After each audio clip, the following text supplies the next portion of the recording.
Coucou la team, c'est Locan et bienvenue dans cette vidéo dans laquelle on va parler de toutes les nouveautés évoquées pour les Apple Watch série 9 et surtout l'Apple Watch Ultra de deuxième génération. Sachez que j'ai fait une vidéo dédiée aux nouveautés de l'iPhone 15 et 15 Pro qui se retrouvent sur la chaîne principale. Je vous mets une petite carte ici, je vous mets également le lien dans la description de cette vidéo si ça peut vous intéresser. Allez y jeter un petit œil, je sais que vous êtes des gros sportifs mais le côté geek il se situe un petit peu plus par là-bas. Alors qu'est-ce qu'on a comme nouvelle caractéristique pour les Apple Watch série 9 et les Apple Watch Ultra de deuxième génération? Ça commence essentiellement par un nouveau System in a Package qui est en grosso modo la grosse puce qui pilote un petit peu tout le bousin.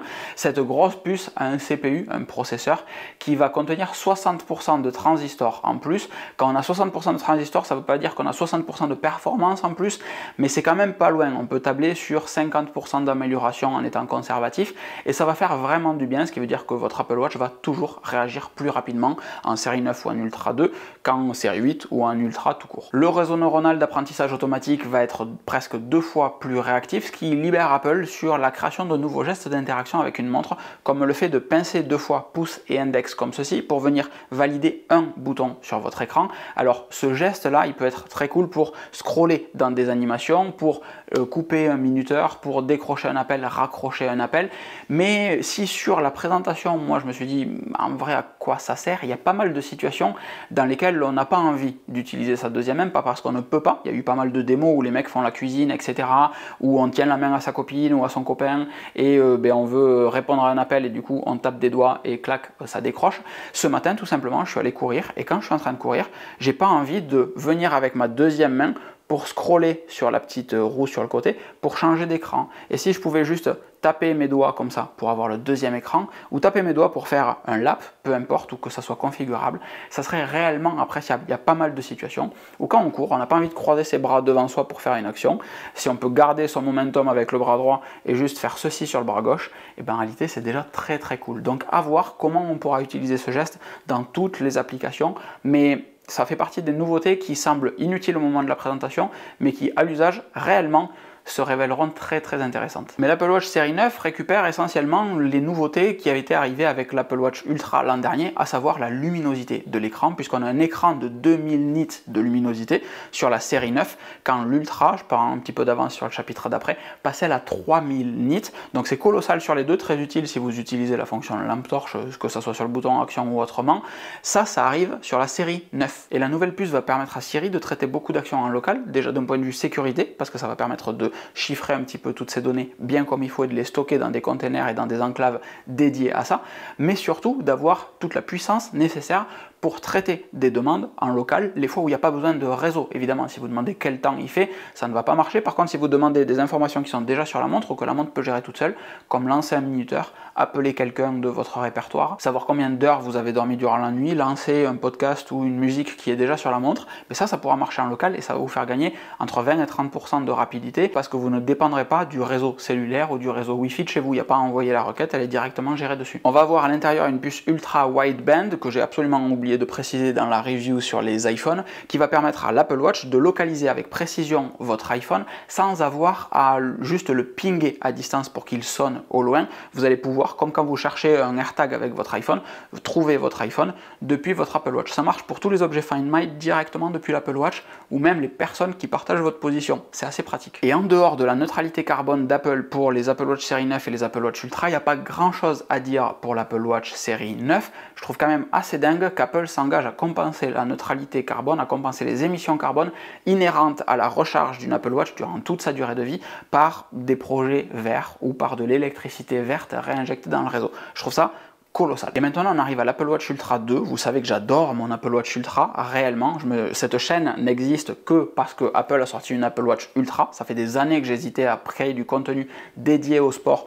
L'Apple Watch Ultra m'a remis à la randonnée, m'a remis à la course à pied, m'a remis au vélo. Réellement c'est un device que je surkiffe et pour lequel j'attendais beaucoup, parce qu'on est beaucoup justement à avoir acheté des Apple Watch Ultra. Il y avait une demande sur le marché contre toute attente, j'aurais pas cru réellement, mais on est beaucoup à avoir acheté une Apple Watch Ultra. Garmin, Suunto et d'autres marques se disent Apple arrive quand même sur le marché, ça peut faire mal, et Apple sort une Apple Watch Ultra 2 sans nouveauté ou presque. Et là, c'est assez perturbant en fait, parce que sur cette deuxième année, moi je m'attendais vraiment à ce qu'il y ait de la nouveauté, à ce qu'il y ait une plus grosse batterie, à ce qu'il y ait différentes tailles de châssis, une version S, M, large, à ce qu'il y ait différentes couleurs. Pourquoi pas une version en titane sombre, comme c'est le cas sur les iPhones par exemple, ça fait partie des couleurs qui arrivent. Rien. Toujours le même châssis, toujours le même écran si ce n'est la luminosité à 3000 nits, toujours les mêmes options exactement. La seule vraie grosse différence, c'est le SIP S9 qui amène du coup tout ce qu'il y a sur la série 9, davantage de réactivité, le réseau neuronal qui va plus vite, les gestes où on va pouvoir pincer, etc.